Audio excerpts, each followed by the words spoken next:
Do rikthehemi sot në serinë e predikimeve nga letra apostullit Paul drejtuar Filipianëve. Le të lexojmë nga fjala e pagabueshme e Perëndisë. Filipianët 4, vargjet 10 deri në 13 do lexojmë për sot. Dhe u gëzova shumë në Zotin, që më në fund kujdesi juaj për mua u rigjallërua. Në realitet ju edhe e kishit në mendje, por nuk kishit rast. Nuk e them këtë se jam në një nevojë, sepse unë jam mësuar të kënaqem në gjendjen që jam. Unë di edhe të jemi për ulur dhe di edhe të jetoj në bollek. Në çdo gjë dhe për çdo gjë jam mësuar të nginjem dhe të kem uri. Të kem me tepri dhe të jem ngushtë. Unë mund të bëj gjithçka me anë të Krishtit që më fuqizon. Amen. Kënaqësia ose të qenurit i kënaqur ka qenë dhe vazhdon të jetë një nga kërkimet, një kërkim i vazhdueshëm i njerëzit. Gjithë ne, gjithë bota në një formë apo një tjetër, është në kërkim të kënaqësisë vërtet.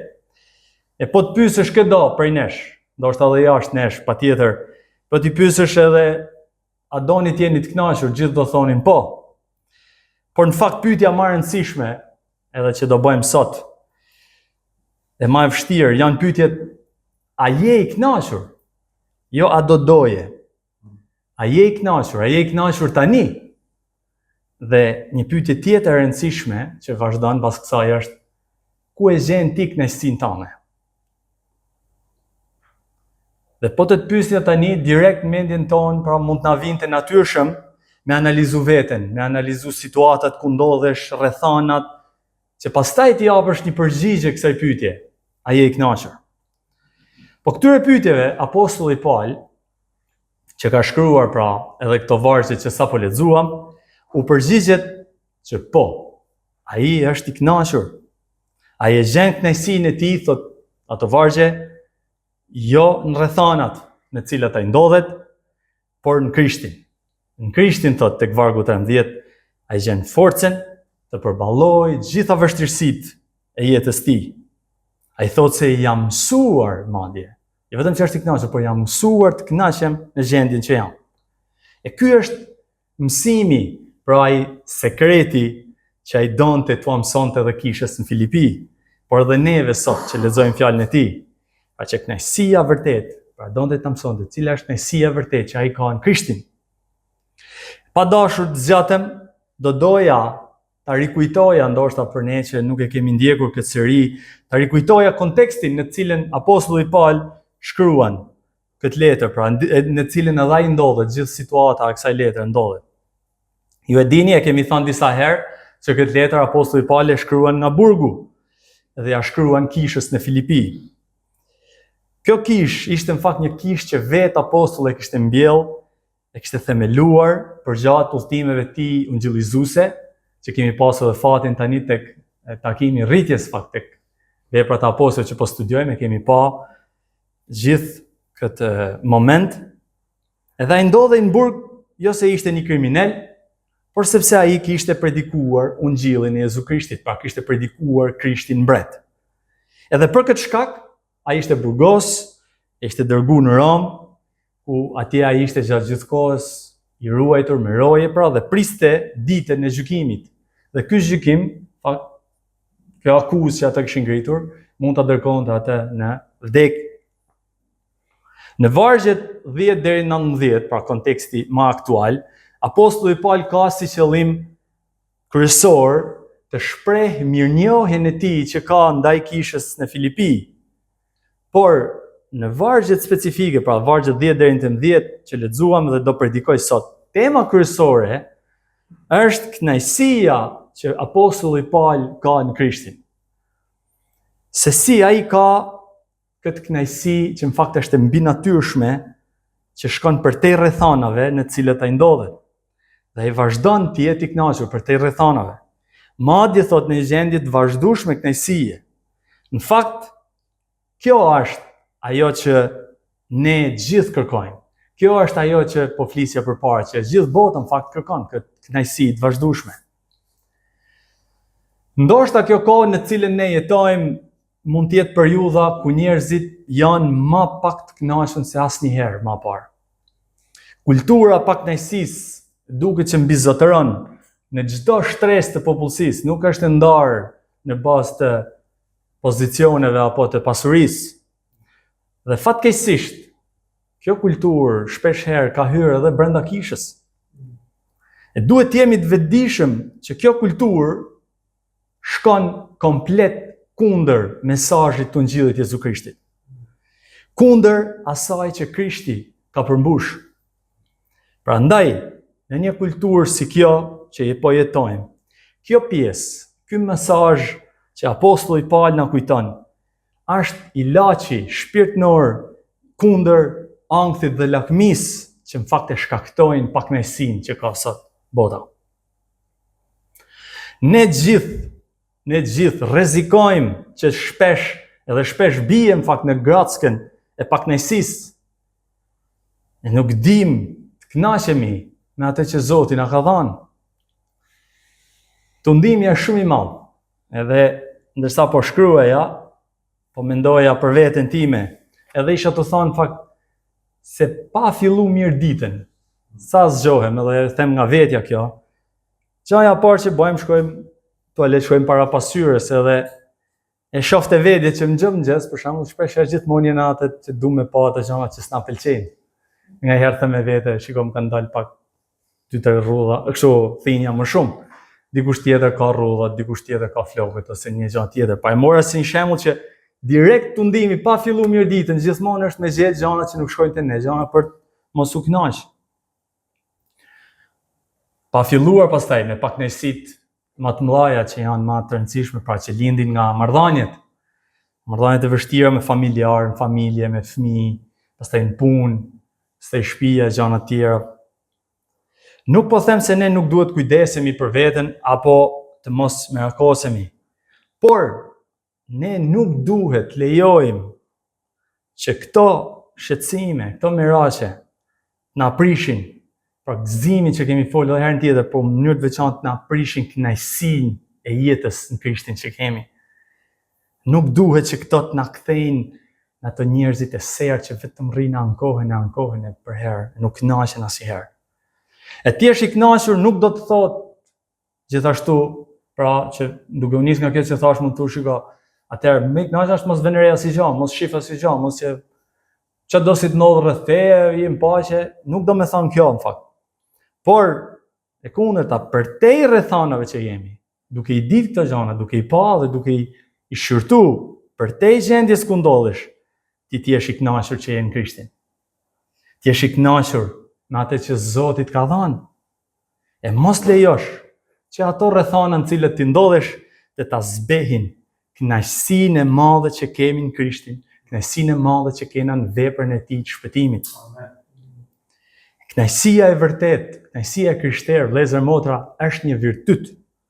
Është një thirrje që Zoti na urdhëron që ne ta jetojmë, e ta mësojmë edhe ta dëshmojmë me anë të jetës tonë, kënaqësinë që kemi ne në Krishtin. Po le të shohim tani varg pas vargu se si apostulli e shpalos në fakt këtë gjendje kënaqësie dhe na mëson edhe ne sot se si duhet ta jetojmë këtë kënaqësi.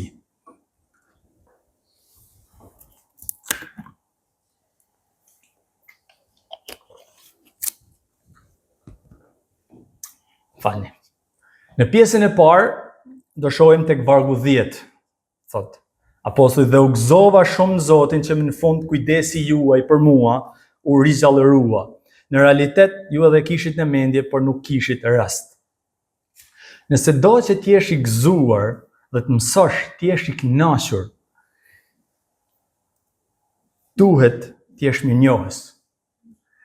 Duhet t'jesh mirënjohës dhe duhet t'i besosh asaj që ne i themi providencës Zotit. Duhet t'i besosh që Zoti është sovran, siç ndalë dhe vllai përpara. Ne duhet t'i besojmë Zotit që ai do siguroj për ne. Edhe apostulli këtu ishte i gëzuar në Zotin për filipianët, pasi ata kishin treguar një kujdes thot për Paulin që ndodhej në burg.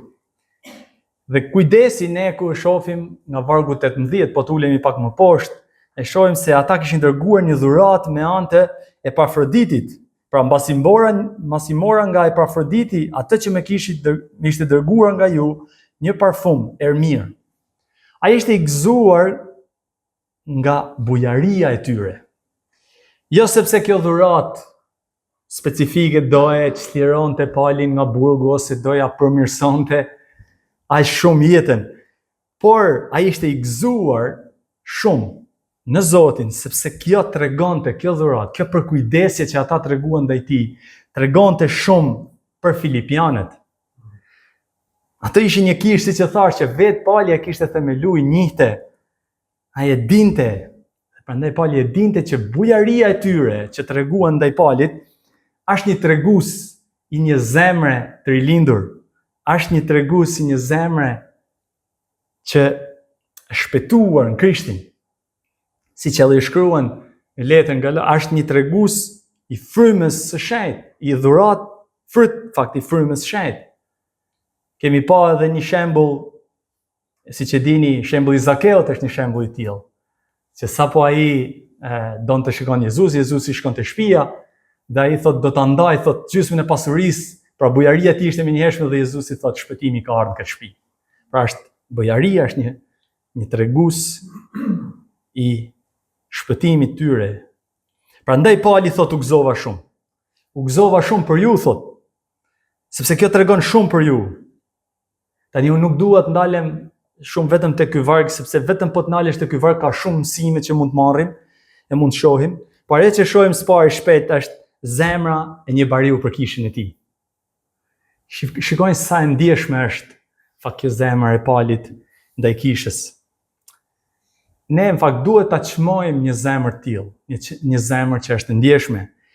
E shohim shpesh te Pali këtë, si për inkurajim tek letra Filipianëve, por gjithashtu e shohim edhe për çortim tek letra Galatasve.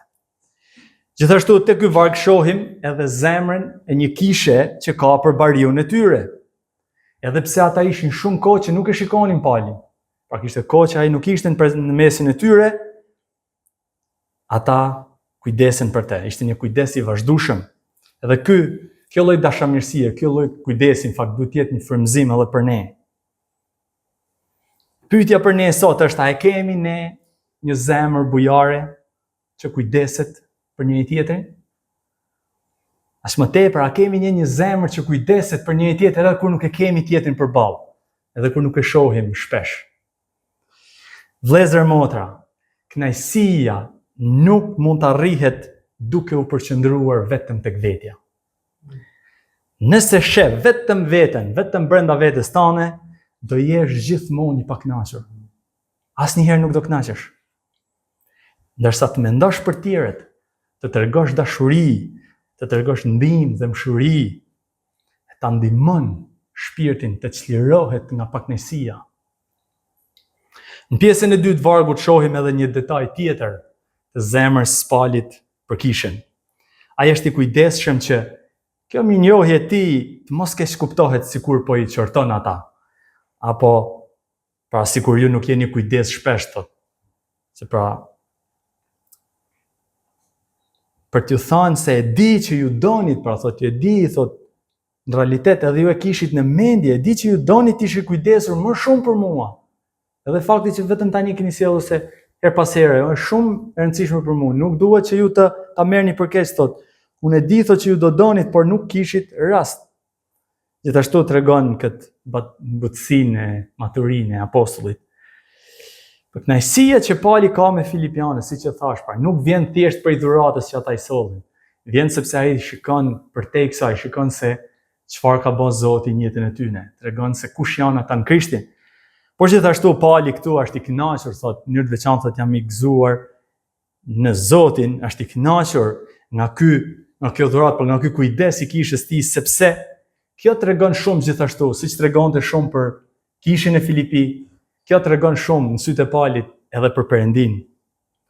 Tregon shumë për Perëndin që Pali beson dhe predikon. Ai thot, unë jam i gëzuar në Zotin, sepse ai e din se kush është pas gjithë kësaj. Ai e din se si thoni lun fijet, a e din se vepër e kujt është kjo. Ai është i kënaqur sepse ai beson, siç e thash, sovranitetit Perëndis dhe providencës tij. Ai e din që është Perëndia autori, se si ai përdor kishën Filipi, në fakt, për të kujdes për Paulin, edhe gjithë tjerë që kujdesen për te. Pauli beson dhe tashma i vërtetohet sërish para syve tij që Perëndia jo vetëm ndërhyn me anë të mrekullish siç e kemi pa te veprat e apostujve, herë tjera, nuk është hera parë që Pauli është në burg. Her pas here Paulin e kanë burgosur, e kanë rra, ndryshojmë vështirësitë që e ka kaluar. Por e her pas here ka pa dorën e Zotit. Ka pa se si Zoti ka siguru, është kujdes për ta. Perëndia jo vetëm anë mrekullish si tash ndërhyn, por gjithashtu orkestron njerëzit, rrethanat për ta quajtur gjithçka drejt qëllimit të tij të madh. E vetëm kur e bërson vërtet këtë gjë, pra se Perëndia është në kontroll, Perëndia është duke i mbi situatat, vetëm kur e beson këtë, atëherë zemra mund të pushojë sankuari edhe mëson të jetë e kënaqur. Vetëm kur e beson me të vërtetë se Perëndia është sovran, se Perëndia siguron gjithmonë për ne, vetëm atëherë mund bish rahat e mund ta shijosh kënaqësinë e vërtetë që Zoti na jep. Këtë kënaqësi ka ndier Pauli. Jo vetëm tani që erdhi dhurata, patjetër këtë kënaqësi ka pas edhe përpara dhuratës, edhe pas. Perëndia është i mirë dhe siguron. Prandaj do jemi të kënaqur. Kënaqësia fillon me besimin që Perëndia ka gjithçka në kontroll. Pyetja për ne prapë sot është: a e besojmë në këtë vërtetë? A kemi ne të njëjtin qëndrim si Pauli, edhe kur ndihemi ndoshta të lanë me njanë ose pa përkrahje ose në situata të vështira? A beson ti se Perëndia po punon dhe është në kontroll gjithë situatave tuaja? A je ti mirënjohës për atë që Perëndia ka siguru tashmë për ty? Se si ai siguron gjithmonë për ty? E përgjigjet e këtyre pyetjeve, vëllezër motra, do të tregojnë shumë për gjendjen tonë të kënaqësisë. Në pjesën e dytë, në vargjet 11 e 12, apostulli Pauli na dëshmon se kënaqësia e vërtetë do të thotë të mos varesh nga rrethanat në të cilat ti ndodhesh. Pra në pjesën e parë pam se kënaqësia e vërtetë vjen nga një zemër mirënjohëse që i beson sovranitetit dhe providencës Perëndis, ndërsa në pjesën e dytë do shohim se kënaqësia e vërtetë gjendet kur ne kuptojmë se rrethanat nuk na përcaktojnë nivelin tonë të kënaqësisë. Kënaqësia nuk është një dhunti e lindur që na vjen natyrshëm. Nuk na vjen natyrshëm të jemi të kënaqur. Natyrshëm na vjen të ankohemi, të jemi të pakënaqur. Por është një virtyt që mësohet nëpërmjet përvojës. Pauli nuk kishte lindur i kënaqur, por e kishte mësuar këtë qëndrim përmes përuljes, përmes kohës varfërisë, dhimbjes, përmes gjithë atyre situatave që Zoti i ka lejuar të kalojnë jetën e tij. E po t'ishte për rrethanat, Pauli do t'ishte njeriu më i dëshpëruar në botë. Ndodhej në burg, thamë, larg vendit ti, pa sigurt për të ardhmen e vet që do ndodh me te. Por jeta e tij e mbushur me sfida dhe me gjithë këto pasigurinë në mendjen tonë e ka mësuar të kënaqet thot në gjendjen ku është. Ai thot se nuk e them se jam në nevojë, thot. Pra tek vargu 11 thot, nuk e them se jam në nevojë, pasi ai është një njeri që është mësuar të jetojë me pak. Vëllezër motra, kur mësohesh me jetu me pak, me pak e të mos e çmosh, pra më mësu me jetu me pak, do të thotë mos e çmosh veten shumë, fakt. E ke më të lehtë ti jesh i kënaqur, sidomos në gjendjen që je. Ky mësim shkon, siç e thash në fillim, shkon komplet kundër kulturës materialiste ditëve tona. Kjo kulturë që thot pra që qëllimi i jetës njeriut, na thot ne që qëllimi i jetës njeriut është pikërisht që ti plotësoj gjitha nevojat që ka. Ky është qëllimi jonë, pra, ti pyesësh thellë, po ta shohësh është gjithë të shko pas nevojave tuaja dhe plotësoj, gjithkohë do të jesh duke plotësuar nevojat tuaja. Por ne e dim se nevojat tona, çfarë ndodh? Nevojat tona janë të pafundme. Dhe po të shkojmë pas këtij qëllimi, pra për të përmbushur këto nevoja të pafundme, e kthen njeriu në skllav të nevojave të tij. Gjithmonë duke kërkuar për më shumë. Gjithmonë duke evidentuar, pra duke shënjuar ato që i mungojnë, pra mungojnë kjo, kam nevojë për këtë, kam nevojë për atë. E pastaj gjithmonë deli pa kënaqur. Asnjëherë nuk kënaqesh. Pa lanë me një anë tani bombardimin që kemi në reklama, në rrjetet sociale, kudo, duke na bombardu, duke na thënë që ne kemi nevojë që as vetë nuk e dinim që i kishim dhe tash na thonë që i kemi dhe pastaj nuk po i përmbushim, duhet shkojmë ti përmbushim, mos përmbushje atyre, sjell pak nësim tonë dhe futemi në këtë rrethin vicioz. Patjetër kjo nuk do të thotë, kjo që po them nuk do të thotë se ne mos të duam gjëra për veten tonë. Por ajo që themi ne, pra, dhe Pali thotë se nuk duhet lejojmë që të na kthehen në nevoja, pra, të na kthehen në nevoja të domosdoshme. Dhe pastaj nga mos realizimi i këtyre nevojave, na kthehet kjo në një lak që na pengon ne të shijojmë kënaqësitë në gjërat që ne kemi. Prandaj duhet mësohemi vëllezër mollë të jetojmë me pak, me gjërat esenciale, të domosdoshme, pa lakmuar. Ai urdhërimi që foli vllai në fakt, që e duket se e kemi harruar, pa lakmuar. Tek Hebrejnë 13:5-6, fjala e Zotit na thotë, sjellja juaj thotë jetë pa lakmi, paraje dhe kënaquni me atë që keni, sepse vetë Perëndia ka thënë nuk do të lë, nuk do të braktis. Mos ta harrojmë këtë vërtet vëllezër motra. Duhet mësohemi të jetojmë me atë që kemi. Apostulli Pali ishte mësuar të jetonte ashtu. Ai ishte i njëjtë në çdo situatë. Cila do këto situata ishin, qofshin ato situata pozitive apo negative, dhe ai ka vendos tek vargu 12, ai vendos në kontrast me njëra tjetrën. Ai thotë ditë jetoj si i përulur dhe në bollek. Jam mësuar të ngihem, të kem uri, të kem të pri, të jem ngushtë. Vetë dëshmia e jetës tij, e jetës Palit, në fakt është një dëshmi e tillë që Pali ka kaluar gjitha këto situata. Tek 2 Korintasve, ai në fakt i shtyr, jo se kishte dëshirë të madhe, i shtyr te 2 Korintasit 11 flet për gjitha këto vështirësi. Në vargu 23 thot, janë ata shërbëtorë të Krishtit, pra është duke fol për ata që e kishin shtyr, pra që tash i duhet me fol, po flas si pa mend, thot, unë jam edhe më tepër si këta, në mundime më tepër, në goditje më tepër, në burgje më tepër dhe shpesh në rrezik për vdekje. Nga judejt mora 5 herë nga 40 kam gjik pa 1. 3 herë më rrafen me shkopi, 1 herë më qelluan me gur, 3 herë më mbyta një në det. Kalova një ditë e një natë në humner.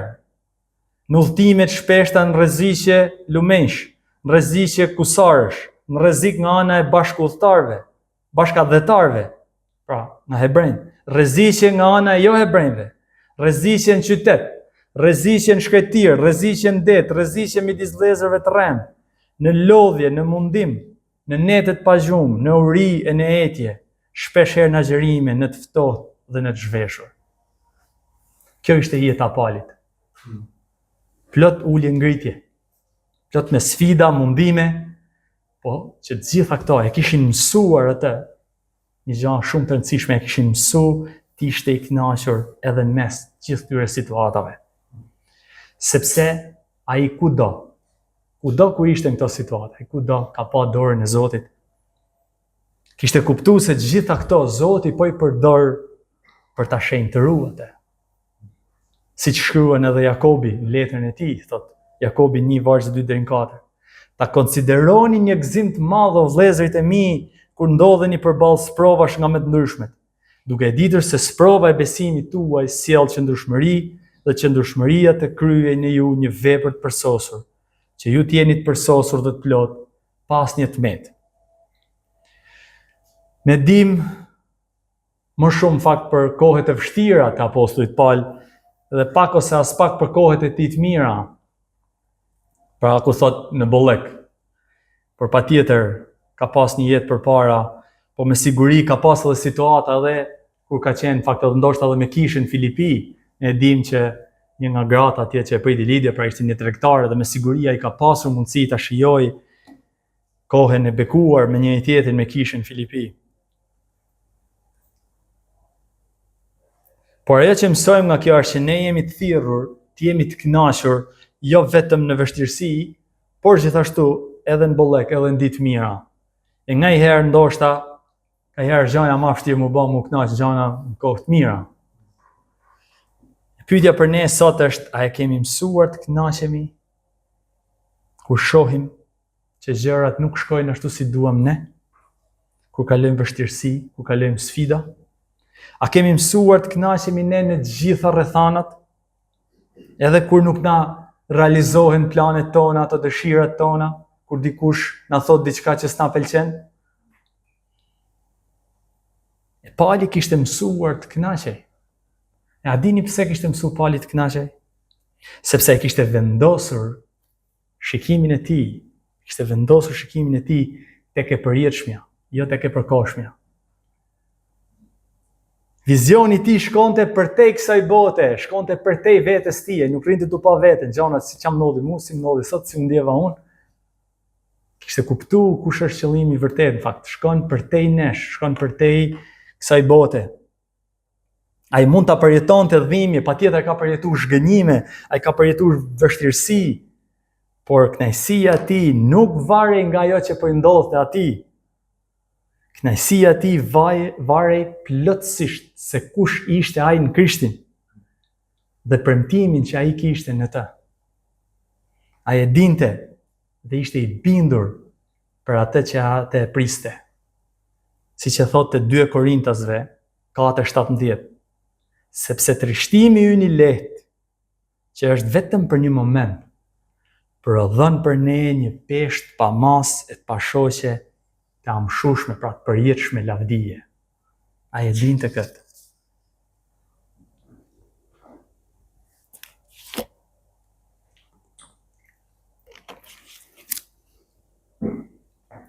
Në pjesën e tretë dhe të fundit, do shohim se ku e mbështet Pali pra këtë fuqi, ku e mbështet Pali këtë siguri për të qenë i kënaqur në çdo rrethant të jetës tij.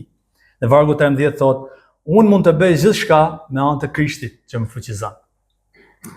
Po të mos ishte ky varg nga ata që, ata që kanë studiuar pak filozofi, po të lexojnë vetëm këto vargje, do thoshin se Pali në vargjet më lart po flet tamam si një stoik, pra që ishte një dege e filozofisë, e mënyrës së mendimit të asaj kohe. Kjo pasi fjalët, pra vetë fjala në greqisht, kënaqësi, autarkeia, falni nëse nuk e thash mirë, ishte një fjalë që përdorej shumë nga stoikët, sepse do të thoshte, pra kjo fjalë kënaqësi do të thoshte të ishe i vetë mjaftueshëm për ta. Dhe kjo ishte si më thënë doktrina e tyre, mësimi i tyre. Por me anë vargu 13, apostulli Paul e riformulon komplet këtë koncept, duke thënë se kënaqësia e krishterë nuk është të jesh i vetë mjaftueshëm, por të jesh i Krisht mjaftueshëm. Pali është i kënaqur, jo sepse është i varur vetëm veten e tij, nuk ndjej asnjë gjë sepse kam gjithçka që mund të përballoj çdo sfidë, siç thoshin stoikët, por është i kënaqur sepse është plotësisht i varur vetëm Krishtin. Dhe e din që ai gjithë bota mund ta zhgënjej, gjithë bota mund ta lejë vetja e tij, por e din që Krishti nuk e lën. Krishti nuk mund ta zhgënjej, prandaj ka këtë. Dhe folja këtu mund, pra që thot unë mund të bëj, ka kuptimin që jam i aftë ose kam kapacitet të përballoj, pra mund të bëj gjithçka, kam kapacitet të përballoj gjithçka. Dhe gjithashtu fjala gjithçka duhet parë në kontekstin e vargjeve më lart vëllezër motra. Ai nuk po thotë se unë mund të bëj çdo gjë që dua. Çat më shkoj mendje mua, unë mund ta bëj, se jam Krishti. Por ai thotë që unë jam i aftë, pra unë kam kapacitetin të përballoj gjitha ato situata që thash më lart. Pra unë mund të përballoj situata në përulje, mund të përballoj situata në bollek, në uri, në tepri, apo në ngushticë. Pali po thotë se unë jam aftësu, pra, më është dhënë kjo aftësi, kam aftësinë ta përballoj gjitha këto situata, por jo se unë mund të bëj çfarëdo që unë të dua. Ky është një varg që shumë shpesh keq përdoret shumë nga krishterët. Prandaj kemi thënë që në interpretimin e fjalës është shumë e rëndësishme konteksti i vargjeve. E këto keqkuptime vijnë sepse ne duam ta shohim këtë si një varg triumfalist. Pra, unë mund të bëj çfarë të dua, kur të dua. Mendojnë se qenurit i krishterë, që qenurit në Krishtin, na bën ne një superman. Por në fakt, ne jemi gjithmonë, vëllezër, ne jemi gjithmonë të kufizuar në gjëra që ne mund të bëjmë. Por ne aftësohemi, kjo është qëllimi i këtij vargu, për të na thënë pra që ne aftësohemi për të përballuar gjitha ato situata të vështira, gjitha situatat që na sjellin rrethanat tona me anë të Krishtit që na fuqizon. Kjo fuqi nuk ndodhet natyrshëm brenda njeriut, por vjen nga Krishti me anë të frymës tij dhe na fuqizon. Dhe na fuqizon kur ai na rilind edhe ne besojmë të. Është e njëjta frymë që flet Pali, pra që ka fuqizuar Palin për t'i përballuar gjithë ato situata, është e njëjta frymë me atë që kanë brenda tyre gjithë ata që janë në Krishtin. Pali këtu flet plot siguri për këtë të vërtetë dhe prandaj ai është i kënaqur sepse ai e beson këtë.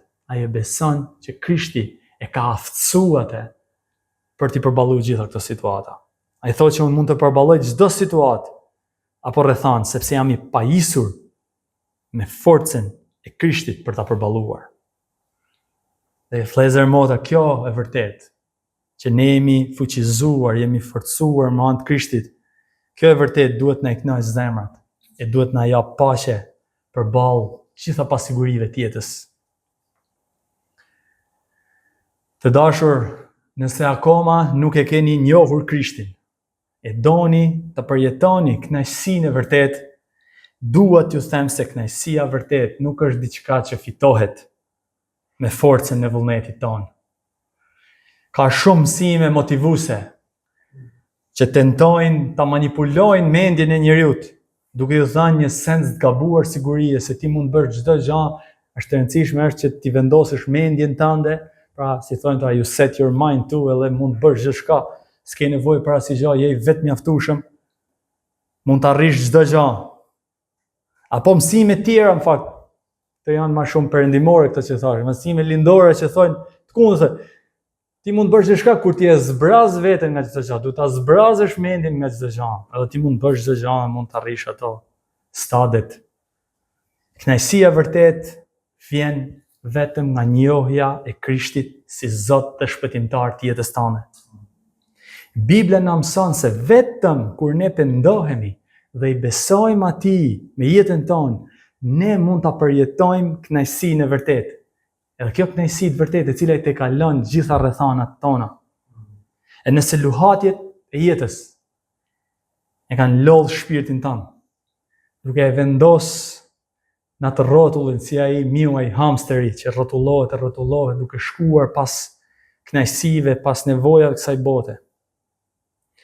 Duhet të ndalosh së kërkuari në vendet e gabuara.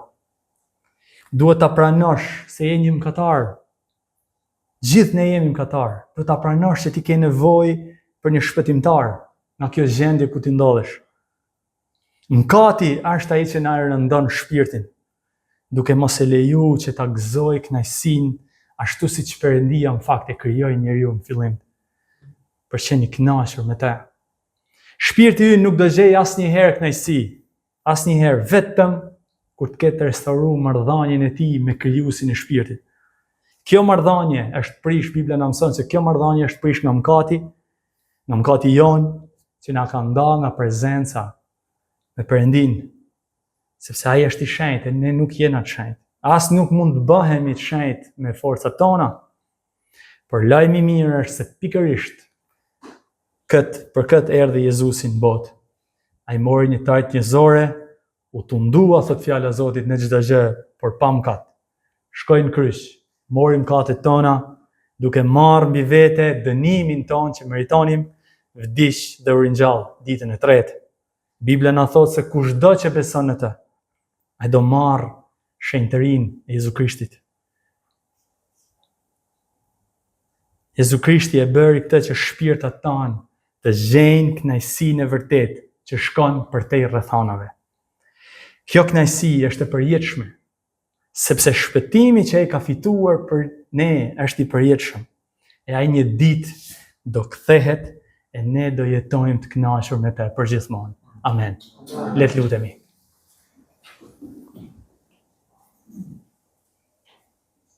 O Ati shenjtë, ti jemi mirënjohës për këto të vërteta që na ke zbulu me anë të fjalës tane, e na i ke bërë të dashura për mendjet dhe zemrat tona. Ti jam mirënjohës që na ke zbuluar mundësinë ta përjetojmë kënaqësinë e vërtetë në Krishtin, të cilin ti e dhe për ne. Dua të lutem sot o Perëndi për zemrat tona, ndoshta janë të trazuara nga sfidat e jetës. Mos lejo që rrethanat tona në të cilat ndodhemi, mos lejo që këto ta përcaktojnë gjendjen tonë kënaqësisë që duhet kemi ne në ty. E na fuqizo me anë të Birit tan, të përballojmë çdo vështirësi që përballemi në jetë, duke mbajtur të fiksuar syt tek ti, tek përjetësia që ke siguruar për ne. Në emrin e Birit tan ne lutemi. Amen.